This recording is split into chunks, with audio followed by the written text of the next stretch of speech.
தென்னாடுடைய சிவனே போற்றி, எந்நாட்டவர்க்கும் இறைவா போற்றி, காவாய் கனக திரளே போற்றி, கைலை மலையானே போற்றி போற்றி, எல்லாம் வல்ல சிவனை வணங்கி உலகெங்கும் வாழும் தமிழ் சொந்தங்களுக்கும் ரிஷபராசி நண்பர்களுக்கும் உங்கள் ஜோதிடர் ஆய்வாளர் கோவை குருமூர்த்தியின் இனிய தமிழ் புத்தாண்டு நல்வாழ்த்துக்கள் மற்றும் வணக்கங்கள். ரிஷபராசி நண்பர்களே, ஜோதிடம் சார்ந்த பல சித்தாந்தங்களை தொடர்ந்து பதிவிட்டு வருகின்றோம். அந்த அடிப்படையில் இன்றைய தினம் நாம் காணக்கூடிய ஒரு தலைப்பு தமிழ் புத்தாண்டு பலன்கள். பிறக்கின்ற குரோதி வருடம் மிக அருமையான முறையில் ஆருத்ரா நட்சத்திரம் என்று சொல்லக்கூடிய திருவாதிரை நட்சத்திரத்தில் மிதுன ராசியில் மேஷ லக்னத்தில் பிறக்கின்ற இந்த வருடம் ரிஷபராசி நண்பர்களுக்கு எது போன்ற ஒரு மாற்றங்களையும் முன்னேற்றங்களையும் கொடுக்க போகின்றது என்பதை இந்த பதிவில் எளிமையா துல்லியமா நம்ம பார்க்க போறோம். நம்ம சேனலை முதல் முறையா பார்க்குறவங்க சப்ஸ்கிரைப் பண்ணிக்கோங்க, பெல் பட்டன் கிளிக் பண்ணி ஆல் ஆப்ஷன் கொடுத்துக்கோங்க. ரிஷபராசி நண்பர்களே, ஒவ்வொரு ஆண்டு துவக்கத்தின் போதும் இந்த வருடத்திலிருந்து நம்ம வாழ்க்கையில தடைப்பட்ட எல்லா விதமான காரியங்களும் தடையில்லாமல் நடக்குமா? குறிப்பா தொழில் முறையில் ஒரு மாற்றங்கள் கிடைக்குமா? பொருளாதார ரீதியாக வளர்ச்சிகள் இருக்குமா? சுப காரியங்கள் அமையக்கூடிய யோகங்கள் உண்டா? பூமி யோகம் உண்டா? மனை அமைக்கக்கூடிய ஒரு யோகம் உண்டா? அல்லது குடும்பத்தில் நடக்கக்கூடிய சுபகாரியங்கள் தடையில்லாமல் நடக்குமா? நம்மளுடைய பொருளாதார சிக்கல் தீருமா? இப்படிங்கிற பல கேள்வியோடு தான் ஒவ்வொரு ஆண்டுமே நம்ம எதிர்கொள்கிறோம். கடந்த காலகட்டங்களில் பாருங்க, ரிஷபராசி நண்பர்களுக்கு எல்லா விதமான தகுதிகள் இருந்தாலும் கூட ஒரு தரமான முன்னேற்றம் அமையல, ஒரு தகுதிக்கு தகுந்த வளர்ச்சிகள் கிடைக்கல, போராட்டங்கள் அதிகமாக இருந்ததே ஒழிய ஒரு முன்னேற்றங்கள் அதிகமாக இல்லை. ஆக இந்த வருடம் உங்களுக்கு அது போல இருந்துருமா? கட்டாயம் இருக்காது. 100% உங்களுடைய வாழ்க்கையில இதுவரையும் நீங்க சந்தித்த அனைத்து பிரச்சனைகளுக்கும் ஒரு தரமான ஒரு தீர்வு கிடைக்கக்கூடிய ஒரு வருடமாகவும், ஒரு தகுதியான வாழ்க்கையை வாழக்கூடிய ஒரு வாய்ப்பை கொடுக்கக்கூடிய ஒரு வருடமாகவும் அமையக்கூடிய ஒரு தருணம் இந்த தருணம். இது காரணம் என்ன கேட்டீங்கன்னா, ஆண்டு பலனை நிர்ணயம் பண்ணக்கூடிய கிரகங்கள் 4 கிரகங்கள். அதில் முதல் தர வரிசையில் வரக்கூடியவர் சனி பகவான், 2ஆம் நிலையில் வரக்கூடியவர் குரு பகவான், 3ஆம் நிலைக்கு வரக்கூடியவர் ராகு பகவான், 4ஆம் நிலையில் உள்ளவர் கேது பகவான். இந்த 4 கிரகங்களுடைய அமைவு, இந்த 4 கிரகங்களுடைய பார்வையே ஒரு ஆண்டுடைய முழு பலனை கொடுக்கும் ஒரு மனிதனுக்கு. ஆக அந்த அடிப்படையில் குரு பகவான் உங்களுடைய ராசிக்கு 8ஆம் அதிபதி, 11ஆம் அதிபதி, அவர் 12ஆம் பாவகத்தில் அமரப்பெறுகின்றார்.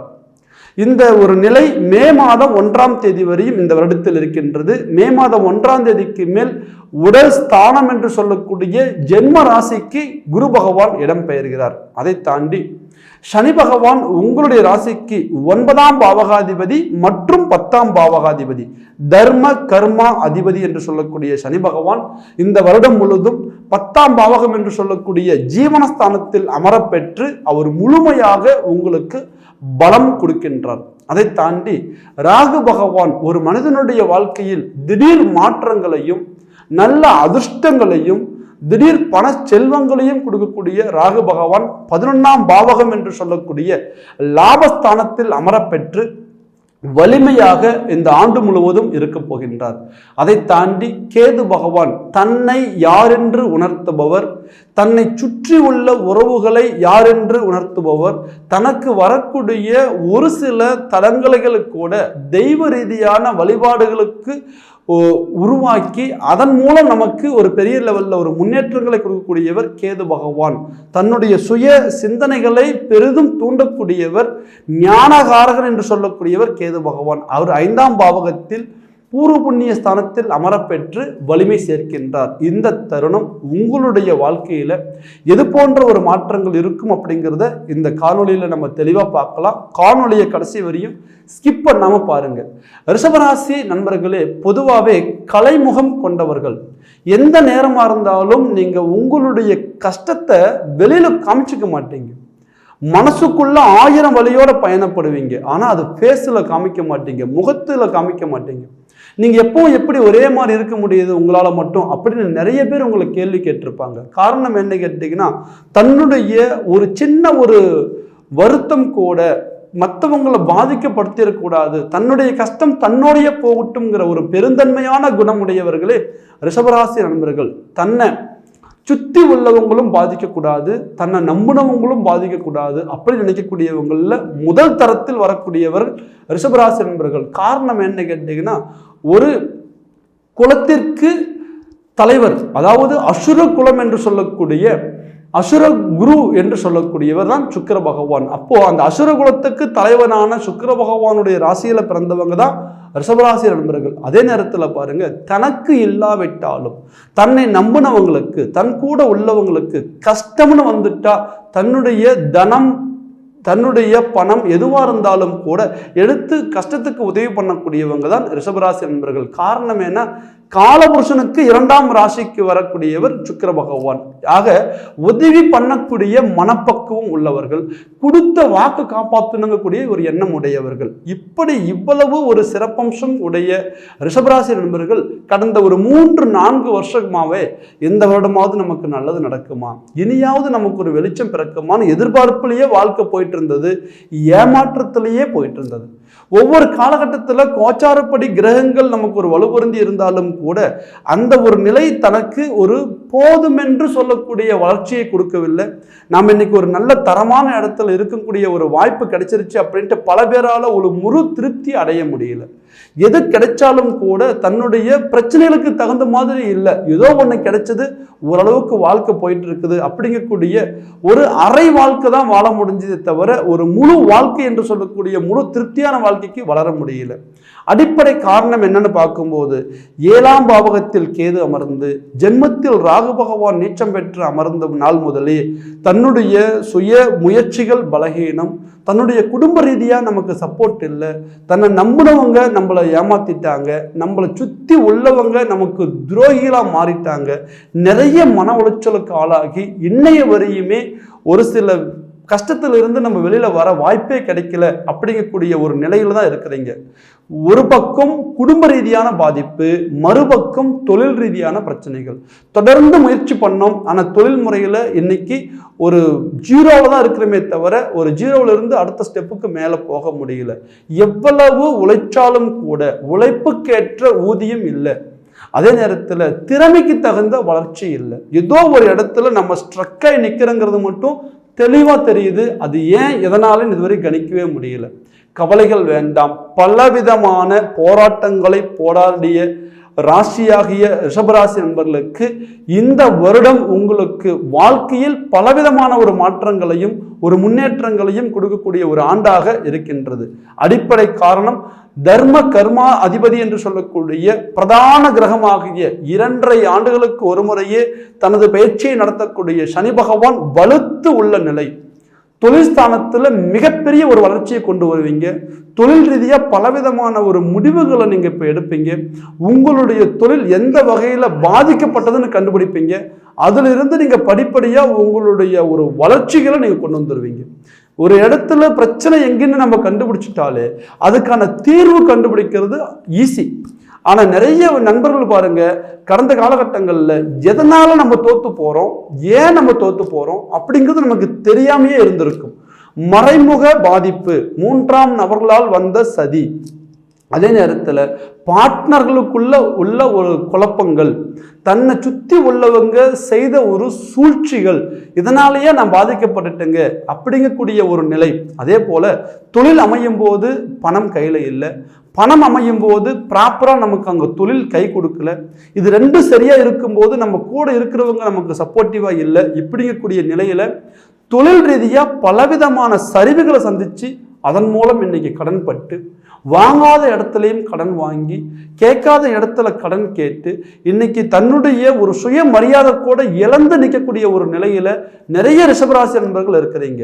எல்லாருக்கும் கேட்ட நேரத்தில் உதவி பண்ண நீங்க, உங்களுக்குன்னு ஒரு கஷ்டம் வரும்போது இன்னைக்கு கொடுக்கவோ அல்லது காப்பாற்றவோ யாருமே இல்லை அப்படிங்கக்கூடிய நிலையை கடந்த காலகட்டங்களில் நீங்க உணர்ந்திருப்பீங்க. ஆக இப்போ உங்களுக்கு ஒரு தெளிவு பிறக்கும். காரணம் என்ன கேட்டீங்கன்னா, இந்த வருடத்துல குரு பகவான் என்று சொல்லக்கூடியவர் ஜென்மத்திற்கு வருகின்றார். ஆக ஜென்ம குரு பல பேருக்கு பார்த்தீங்கன்னா பாதிப்புகளை கொடுத்தாலும் கூட உங்களுக்கு ஒரு நல்ல ஒரு வாய்ப்புகளையும் நல்ல ஒரு முன்னேற்றங்களையும் கொடுக்கக்கூடிய ஒரு அமைப்பு கொடுக்கும். ஏன்னா ஜென்மத்தில் குரு வர்றது ஒரு வகையில் குழப்பங்களா இருந்தாலும் கூட ஜென்மஸ்தானத்திலிருந்து அவர் பார்க்கின்ற இடத்திற்கு மிகப்பெரிய ஒரு வலிமையை கொடுக்கக்கூடிய ஒரு கிரகமாக வருகின்றார். இந்த அமைப்பு உங்களுக்கு ஒரு மிகப்பெரிய ஒரு பலம்.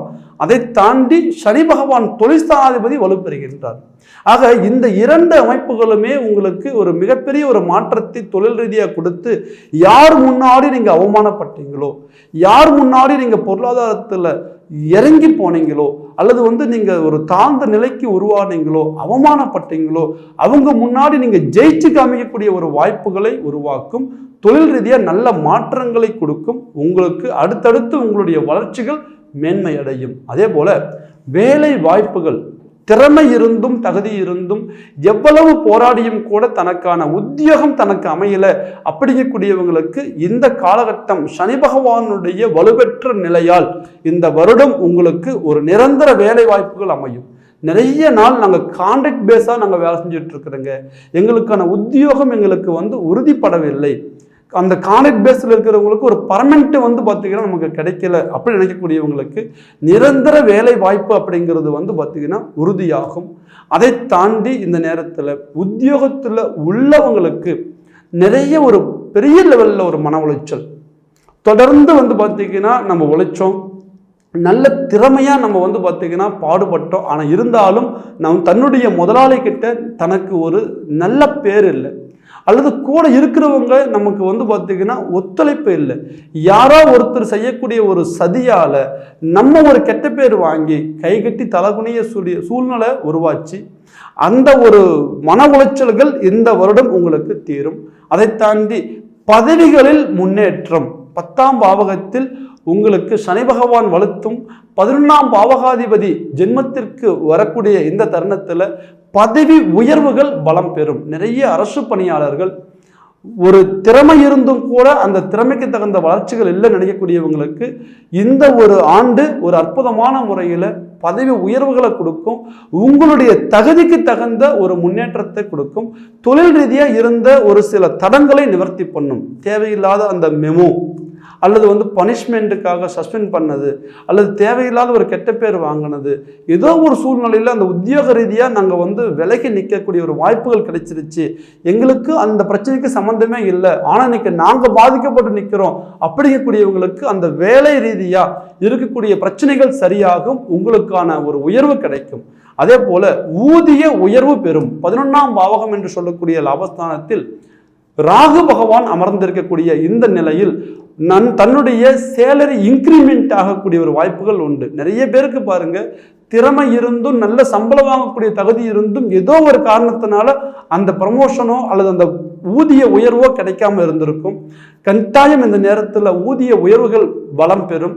நிறைய நண்பர்களுக்கு பாருங்க, நான் தன்னுடைய வேலையிலிருந்து நான் அருமையான முறையில் நல்ல பேரோடு தான் ரிட்டையர்மெண்ட் ஆனங்க, ஆனால் எனக்கான அந்த ரிட்டையர்மெண்ட் தொகை கூட எனக்கு கிடைக்கல அப்படிங்கக்கூடிய ஒரு மன உளைச்சலில் உள்ளவங்களுக்கு உங்களுடைய தனம், உங்களுடைய பணம் உங்களுக்கு சேரக்கூடிய ஒரு அற்புதமான ஒரு வாய்ப்பாக இருக்கும். அதை தாண்டி நிறைய பேருடைய வாழ்க்கையில் வெளிநாடுக்காக நாங்கள் முயற்சி பண்ணோம், பணம் கட்டணும், எல்லா விதமான போராட்டமும் போராடி இப்போதான் ஒரு வாய்ப்பு கிடைச்சது, ஆனால் அந்த வாய்ப்பு கடைசி நேரத்தில் எங்களுக்கு தவறி போயிருச்சு அப்படி நினைக்கக்கூடியவங்களுக்கு வெளிநாடு பயணங்கள் சாதகமான முறையில் இருக்கும். 11ஆம் பாவகம் என்று சொல்லக்கூடிய ஸ்தானத்தில் ராகு பகவானுடைய அமர்வு இருப்பதால் வெளிநாடு அல்லது வெளி மாநிலங்களில் போய் உத்தியோகம் செய்யக்கூடியவங்களுக்கு ஒரு அருமையான ஒரு வளர்ச்சிகளை கொடுக்கும். அதே போல வெளிநாட்டில் ஆல்ரெடி நாங்கள் இருக்கிறோம், ஆனால் எங்களுக்கு இங்கே ஒரு அங்கீகாரம் இல்லை, ஒரு பெரிய லெவலில் வளர்ச்சிகள் இல்லை, எல்லாம் குடும்பம் சொந்த பந்தங்கள்லாம் இழந்து இங்கே நாங்கள் போராடிட்டு இருக்கிறோம், வாழ்க்கையில் ஏதாவது ஒன்று சாதிக்கணுங்கிற லட்சியத்தோடு இருக்கிறோம், ஆனால் எங்களால் இங்கே ஒன்றும் சாதிக்க முடியல, தன்னுடைய ஒரு முயற்சிக்கான ஒரு நல்ல பலன் இல்லை அப்படி நினைக்கக்கூடியவங்களுக்கு கட்டாயம் உங்களுடைய அயல்நாடு வாழ்க்கை சரியான முறையில் அமையக்கூடிய ஒரு தருணமாக இந்த ஆண்டு பலம் பெறும். ராகு பகவான் 11இல் நின்று பலம் சேர்க்கின்றார். இந்த தருணத்தில் உங்களுடைய ராசிக்கு அதிபதி என்று சொல்லக்கூடிய சுக்கிர பகவான் ராகு பகவானுடன் இணைந்து உச்சம் பெறுகின்றார். ஆக இது ஒரு அருமையான ஒரு வாய்ப்பு. உங்களுக்கு அயல்நாடு வாழ்க்கை சிறப்பாக இருக்கும். அதை தாண்டி கலைத்துறையில் உள்ளவர்கள், இசைத்துறையில் உள்ளவர்கள், மீடியா துறையில் உள்ளவர்களுக்கு ஒரு பெரிய லெவலில் ஒரு மாற்றத்தை கொடுக்கும். குறிப்பாக சினி ஃபீல்டில் உள்ளவங்களுக்கு ஒரு அற்புதமான ஒரு மாற்றத்தை கொடுக்கும். ரிஷபராசினாவே சுக்கிர பகவான், சுக்கிரனாவே இயல், இசை, நாடகம் என்று சொல்லக்கூடிய கலை சார்ந்த ஒரு கிரகம். அந்த கிரகங்களுடன் ராகு பகவான் இணையும் பொழுது அற்புதமான முறையில் அதனுடைய ஒரு வீரியம் வெளிப்படும். திறமை நிறைய பேருக்கு இருக்கும், ஆனால் அது சரியாக பயன்படுத்துறதுக்கூடிய மேடை கிடைக்காம இருக்கும், வாய்ப்பு கிடைக்காம இருக்கும். வாய்ப்பு கிடைச்சி அந்த வாய்ப்பு நமக்கு சரியாக பயன்படுத்த முடியல, எனக்கு கரெக்டாக அது ஒத்துழைக்கலை அப்படின்னு நினைக்கக்கூடியவங்களுக்கு சரியான வாய்ப்பு, உங்கள் திறமையை வெளிப்படுத்தக்கூடிய ஒரு வாய்ப்புகள் இந்த ஆண்டு கிடைக்கும். ஆக இசைத்துறை, கலைத்துறை, மீடியா துறையில் உள்ளவங்க பெரிய லெவலில் முயற்சி பண்ணுங்க. உங்களுடைய முயற்சிகளை பலப்படுத்துங்க. கட்டாயம் உங்களுடைய வேலை, உத்தியோகம் ப்ளஸ் உங்களுடைய திறமைகள் வெளிப்படும். அதை தாண்டி நிறைய நண்பர்களுக்கு பார்த்தீங்கன்னா அரசியல் துறையில் கால் பதிக்கணும் அப்படிங்கக்கூடிய ஒரு ஆர்வம். இப்போ தேர்தல் களம் போயிட்டு இருக்கு. அருமையான முறையில் உங்களுடைய அரசியல் பயணங்கள் சாதகமாக இருக்கும். காரணம் என்ன கேட்டீங்கன்னா, சூரிய பகவான் உச்சம் பெற்று இந்த ஆண்டு பிறக்கின்றது. ராஜாவாகிய கிரகம் உச்சம் பெற்று அருமையான முறையில் இந்த ஆண்டு பிறப்பதன் மூலம் அரசியல் தலைவர்களுக்கு மிகப்பெரிய ஒரு மாற்றத்தை உண்டாக்கும். உங்களுடைய பாதை வெற்றி பாதையாக அமையும். உங்களுடைய பயணம் 4 பேர் பார்த்து திரும்பி பார்க்குற அளவுக்கு ஒரு நல்ல ஒரு வளர்ச்சிக்கான ஒரு பயணமாக இருக்கும். பல நாள் கஷ்டம், இன்னைக்கு எனக்கு ஒரு நல்ல அங்கீகாரம் கிடைச்சது அப்படிங்கக்கூடிய ஒரு வாய்ப்புகளை உருவாக்குவீங்க. அரசியல் தலைவர்களுக்கு நல்ல ஒரு முன்னேற்றமான ஒரு காலமாக இருக்கும். அதை தாண்டி நிறைய பேருடைய வாழ்க்கையில குடும்ப ரீதியான சிக்கல் எல்லாமே சரி பண்ணி கொண்டு வந்தோம், ஆனால் இப்போ எல்லாமே தலைகீழ மாறி போயிருச்சு. என்னுடைய குடும்பம் இப்போ என்னுடைய கண்ட்ரோலில் இல்லை அப்படி நினைக்கக்கூடிய ஆண்களாக இருந்தாலும் சரி, பெண்களாக இருந்தாலும் சரி, கடந்த காலகட்டங்களில் தன்னுடைய கணவனுக்காகவே வாழ்ந்த மனைவி, தன்னுடைய மனைவிக்காகவே வாழ்ந்த கணவன், இனம் புரியாத ஒரு பற்று உடையவர்களே ரிஷபராசி நண்பர்கள். கணவனை மனைவி நேசிப்பதும் மனைவியை கணவன் நேசிப்பதும் அவ்வளவு ஒரு அந்யோன்யமான ஒரு வாழ்க்கை வாழ தகுதியானவங்க ரிஷபராசி நண்பர்கள். அப்படி வாழ்ந்தவங்களுக்கு மத்தியில் கடந்த காலகட்டங்களில் 7ஆம் பாவகத்தில் கேது பகவான் அமர்ந்த நாள் முதலே உங்களுக்கு மிகப்பெரிய சரிவினைகள், அதை தாண்டி உங்களுக்கு சனி பகவானுடைய நிலை, அஷ்டமாதிபதி என்று சொல்லக்கூடிய 8ஆம் பாவகத்தில் இருந்த நாள் முதலே ஆரம்பித்த பிரச்சனைகள் கடந்த ஒரு 4-5 வருட காலகட்டமாக சின்ன சின்னதாக ஒரு விரிசல் ஏற்பட்டு இன்னைக்கு ஒரு பெரிய லெவலில் ஒரு மனப்போராட்டம், சந்தேக பிரச்சனைகள், தேவையில்லாத மனக்குழப்பங்கள், செய்யாத தவற செஞ்சங்கிற பேர், வீண் பழியோடு வாழக்கூடிய ஒரு சூழ்நிலை, அந்த போல இருக்கக்கூடிய ஒரு சில தம்பதிகளுக்கு கட்டாயம் இந்த நேரத்தில் ஒரு அற்புதமான ஒரு புரிதல் கொடுத்து உங்களுடைய வாழ்க்கையை அடுத்த நிலைக்கு கொண்டு வரும். காரணம் என்ன கேட்டீங்கன்னா, குரு பகவான் தன்னுடைய ஜென்மராசிக்கு மே மாதம் 1ஆம் தேதிக்கு மேல் மாறுகிறார். அவருடைய பார்வை உங்களுடைய ராசிக்கு 7ஆம் பாவகத்திற்கு இருக்கின்றது. ஆக கணவன் மனைவிக்குள்ள இருக்கக்கூடிய கருத்து வேறுபாடுகள் மறையும். அதை தாண்டி வழக்குகள் சார்ந்து இப்போ போயிட்டு இருக்கிறங்க. ஏதோ ஒரு வகையில் இது குடும்ப ஒரு பிரச்சனை, இன்னைக்கு ஒரு கோர்ட் வரையும் போயிருச்சு, இன்னைக்கு அதுலேருந்து வெளியில் வருவோமா இல்லையான்னு தெரியல அப்படிங்கக்கூடிய மன உளைச்சலில் உள்ளவங்களுக்கு கட்டாயம் இந்த ஆண்டு ஆரம்பமே உங்களுடைய பிரச்சனைகளை தீர்க்கக்கூடிய ஒரு ஆண்டாக இருக்கும். காரணம், குரு பகவான் இப்போ நேரடி பார்வையாக மே மாதம் 1ஆம் தேதி வரையும் 6ஆம் பாவகத்தை தொடர்பு கொள்கின்றார். ஆக இந்த தருணத்தில் உங்களுடைய வழக்குகள் தீர்வுக்கு வரக்கூடிய ஒரு வாய்ப்புகள் உண்டு. அதை தாண்டி நிறைய பேருடைய வாழ்க்கையில் எல்லா விதமான தகுதி இருந்தும் கூட திருமணம் அமையல, ஏதோ ஒரு வகையில் தடங்களாய் நிற்குது. எல்லா முயற்சி எடுக்கிறோம், நல்ல வேலை இருக்குது, நல்ல சம்பளம் இருக்குது, சொந்த வீடு இருக்குது, எல்லாம் இருந்தும் கூட ஏதோ ஒரு தடங்கள் ஆகுது அப்படிங்கக்கூடியவங்களுக்கு மே மாதம் 1ஆம் தேதிக்கு மேல் அருமையான முறையில் குரு பகவான் 7ஆம் பாவகத்தை பார்க்கின்றார். திருமண தடைகள் விலகும். ஒரு அருமையான புரிதல், உங்களுடைய எதிர்பார்ப்புக்கு தகுந்த ஒரு வாழ்க்கை அமையும். உங்களுடைய மன வாழ்க்கை சிரம் பெறும். அதை தாண்டி சிறப்பாக இந்த ஒரு வாழ்க்கையில நீங்க அடி எடுத்து வைக்கக்கூடிய ஒரு வாய்ப்பாக இந்த வருடம் உங்களுக்கு இருக்கும். குரு பார்வை ரிஷபராசி என்பவர்களுக்கு 7ஆம் பாவகத்திற்கு கிடைக்கப் பெறுகின்றது. அதே போல நிறைய பேருடைய வாழ்க்கையில பாருங்க, கல்யாணம் முடிஞ்சது, குழந்தைகள் பிறந்தது, அவங்களுடைய வாழ்க்கை தான் எங்களுக்கு முக்கியம் அப்படி நினைச்சு வாழ்ந்தோம் அப்படிங்கக்கூடியவங்க நிறைய பேர். ஒரு சிலர் பார்த்தீங்கன்னா இன்னைக்கு எங்களுக்கான புத்திர பாக்கியமே கிடைக்கலைங்க, ஏதோ ஒரு வகையில் தடங்களாயிட்டே போயிட்டு இருக்குது. இப்போ ரீசண்டாக இந்த ஒரு 1 இயரில் ஒரு மாங்கல்யம் பண்ணவங்க, ஒரு 2 வருஷத்துக்கு முன்னாடி மாங்கல்யம் பண்ணவங்களுக்கு புத்திர பாக்கிய தடை. அவங்களுக்கு மே மாதம் 1ஆம் தேதிக்கு மேல் 5ஆம் பாவகத்தில் குரு பகவானது பார்வை பதியுது. இப்போ கரண்ட்ல 5ஆம் பாவகத்தில் கேது பகவான் இருக்கின்றார். இது ஒரு வகையில் ஒரு புத்திர தோஷம் என்று சொல்லலாம். கேது பகவானுடைய நிலை கன்னிகா மனையில் இருக்கின்றது காரணத்தினால் கரு கூடி வந்தாலும் ஏதோ ஒரு வகையில் கருச்சிதைவுகள் அல்லது அந்த கரு கூடுறதுலேயே பார்த்தீங்கன்னா கர்ப்பப்பை சார்ந்த பிரச்சனைகள் அல்லது அந்த உயிர் அணுக்கள் சார்ந்த பிரச்சனைகள் இதை சார்ந்து இருக்கும். இந்த ஒரு நிலை மே மாதம் 1ஆம் தேதிக்கு மேல் அருமையான முறையில் குரு பகவானது பார்வை இருக்கும் பொழுது குரு பார்க்க கோடி பரிவர்த்தனை என்று சொல்கின்றோம். அற்புதமான ஒரு புத்திர பாக்கியத்தை கொடுக்கும். அதே போல நம்ம என்ன சொன்ன மாதிரி எல்லாமே குழந்தைகளுக்கு தான் முக்கியம் அப்படின்னு நினைச்சு நாங்கள் வாழ்ந்தங்க. எங்களுடைய குழந்தைகளுடைய வாழ்க்கை சரியில்லை, அவங்களுடைய வளர்ச்சிகள் சரியில்லை, அவங்களுக்காக நாங்கள் என்ன முயற்சிகள் எடுத்தாலும் நல்லது நடக்க மாட்டேங்குது. அது கல்வியாக இருக்கட்டும் அல்லது திருமணமாக இருக்கட்டும் அல்லது வேலை வாய்ப்புகளாக இருக்கட்டும், அவங்களுடைய உடல் ஆரோக்கியமாக இருக்கட்டும், ஏதோ ஒரு வகையில் அவங்களுடைய தேக ஆரோக்கியங்கள் பாதிக்கப்படுது அல்லது வளர்ச்சிகள் பாதிக்கப்படுதுன்னு நினைக்கக்கூடியவங்களுக்கு கண்டிப்பாக இந்த வருடம் குரு பகவான் ஜென்மத்தில் இருந்து 5ஆம் பாவகத்தை பார்க்கின்றார். குழந்தைகளால் வளரக்கூடிய ஒரு வாய்ப்பு, குழந்தைகளால் நீங்க வளரக்கூடிய ஒரு வாய்ப்பும், உங்களால் குழந்தைங்க பலம் பெறக்கூடிய ஒரு வாய்ப்பும் கிடைக்கும். நிறைய பேருடைய வாழ்க்கையில பாருங்க, நம்ம கஷ்டப்பட்டோம், கஷ்டம்தான் பட்டுட்டு இருக்கிறோம், ஆனா குழந்தைங்க தலையெடுத்ததுக்கு அப்புறம் தான் நம்ம சாதிச்சிருப்போம். அந்த மாதிரி இந்த நேரத்துல இந்த வருடத்துல நிறைய ரிஷபராசி நண்பர்களுக்கு தன்னுடைய வாரிசுகளால சந்தோஷம் பெறக்கூடிய ஒரு வாய்ப்பு, ஒரு வளர்ச்சிகள் அமையக்கூடிய ஒரு வாய்ப்புகள் கிடைக்கும். கட்டாயம் குழந்தைகளுக்கான ஒரு முன்னேற்றம் கிடைக்கும். அதை தாண்டி நிறைய பேருடைய ஒரு வாழ்க்கையில் ஆயுள் ஸ்தானம் என்று சொல்லக்கூடிய 8ஆம் பாவகத்தில் நமக்கு ஒரு சில தடங்கள், ஒரு சில குறைபாடு எல்லாம் சரியா இருக்குது, தேக ஆரோக்கியம் பலமாக இல்லை அப்படி நினைக்கக்கூடியவங்களுக்கு இந்த வருடம் ஆரம்பத்திலேயே குரு பகவானது பார்வை எந்த ஒரு டிஸ்டர்ப் இல்லாம 8ஆம் பாவகத்திற்கு கிடைக்குது. அப்போ இந்த நேரத்தில் சனி பகவானும் பாருங்க 10ஆம் பாவகம் என்று சொல்லக்கூடிய சுயமனையில் அமர்ந்திருக்கின்றார். இந்த ஒரு தருணம் தேக ஆரோக்கியம் பலப்படும், ஆரோக்கிய ரீதியான ஒரு முன்னேற்றங்கள் இருக்கும்.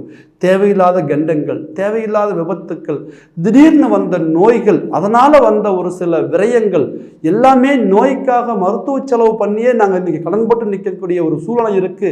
அப்படிங்கக்கூடியவங்களுக்கு உடல் ரீதியாக இருக்கக்கூடிய பிணி விலகி அதன் மூலம் வரக்கூடிய விரயங்கள் சற்று குறையக்கூடிய ஒரு வருடமாக இந்த வருடம் இருக்கும். அதை தாண்டி உங்களுடைய வாழ்க்கையில் நிறைய பேருக்கு பாருங்க கல்வி தடை, ஏதோ ஒரு வகையில் படிப்படியாக படித்து ஒரு நல்ல மார்க்கோடு வந்துட்டோம், ஆனால் இன்னைக்கு நல்ல காலேஜ் கிடைக்குமா அப்படிங்கிற ஒரு குழப்பம்.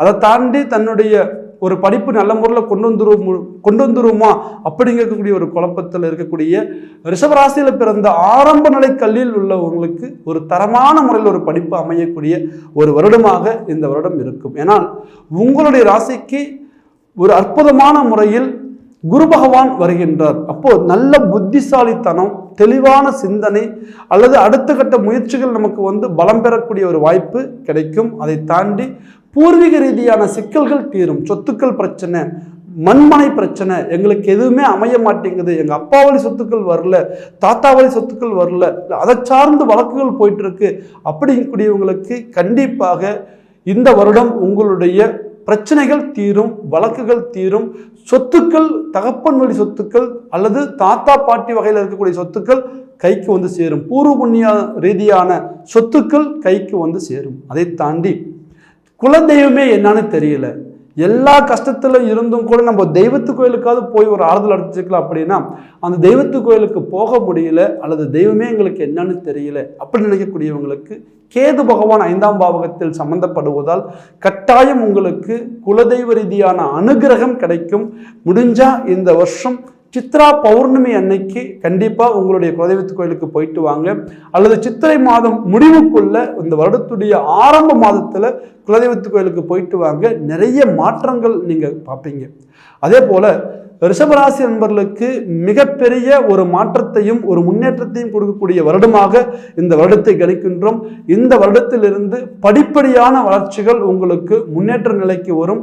ராகுவும் சாதகமான நிலை, குரு பகவானும் சாதகமான நிலை, சனி பகவானும் சாதகமான நிலை, கேது பகவான் 5ல் இருந்து ஒரு சில மனசஞ்சலங்களை கொடுத்தாலும் கூட மே மாதம் 1ஆம் தேதிக்கு மேல் 5ஆம் பாவகத்திற்கு குரு பகவான் அது பார்வைப்படுவதன் மூலம் கேது பகவானோட உக்ரம் தணிந்து சற்று நமக்கு ஒரு நல்ல பலனை கொடுக்கக்கூடிய ஒரு வாய்ப்பே இந்த வருடம் இருக்கின்றது. ஆக ரிஷபராசி நண்பர்களே, இதுவரையும் நீங்கள் வாழ்க்கையில சந்தித்த அனைத்து பிரச்சனைகளுக்கும் இந்த வருடம் ஒரு சரியான ஒரு முன்னேற்றத்தையும் ஒரு மாற்றத்தையும் கொடுக்கக்கூடிய ஒரு வாய்ப்பாக அமைகின்றது. இந்த தருணத்துல நீங்க பார்த்துக்க வேண்டியது உங்களுடைய சுய ஜாதகம் சாதகமாக உள்ளதா. எல்லா விதமான கோச்சார பலன் நமக்கு சாதகமாக இருந்தாலும் கூட சுய ஜாதகப்படி திசா புத்திகள் சாதகமாக இல்லை, 6, 8, 12 கூடிய திசைகள் நடக்குது அல்லது மாரகாதிபதிகளுடைய திசை நடக்குது அப்படிங்கிற மாதிரி இருந்தால் கண்டிப்பா இந்த பலன்கள் உங்களுக்கு மாறுபடும். ஆக நல்ல முடிவுகள் அமையக்கூடிய ஒரு வருடம், நல்ல முன்னேற்றங்கள் அமைக்கக்கூடிய ஒரு வருடம், தொழில் முறைகளை சாதிக்கக்கூடிய ஒரு வருடமாக இந்த வருடம் அமைவதால் இந்த வருடத்துல உங்களுடைய ஜாதகத்தை நீங்க சீர்தூக்கி பார்த்துக்கோங்க. இதுவரையும் நாங்க பல இடத்துல பார்த்தோம், எங்களுக்கு ஒரு திருப்தியான பலன் இல்லை அப்படின்னு நினைக்கக்கூடியவங்களுக்கு கீழே இருக்கிற நம்பருக்கு ஃபோன் பண்ணுங்க, உங்களுடைய ஜாதகத்தை வாட்ஸ்அப் பண்ணுங்க. உங்களுக்கான பலன் நீங்க துல்லியமா தெரிஞ்சு அதன்படி நீங்க நடப்பது உங்களுக்கு ஆகச்சிறந்த ஒரு வெற்றியையும் ஒரு முன்னேற்றத்தையும் 100% கொடுக்கும். ஆக ரிஷபராசி நண்பர்களே, உங்களுடைய வாழ்க்கையில் எல்லா விதமான ஒரு மாற்றங்களும் ஒரு முன்னேற்றங்களும் அமையக்கூடிய ஒரு அற்புதமான ஒரு வாய்ப்பா இந்த குரோதி வருடம் அமைகின்றது. இந்த வருடம் உங்களுக்கு எல்லா விதமான செல்வாக்குகளையும் எல்லாம் வல்ல இறைவன் அருள வேண்டி பிரார்த்திக்கிறேன். மீண்டும் ஒரு அற்புதமான முறையில் சந்திக்கும் வரை உங்களிடமிருந்து விடைபெறுவது உங்கள் ஜோதிடர் ஆய்வாளர் கோவை குருமூர்த்தி. நன்றி, வணக்கம்.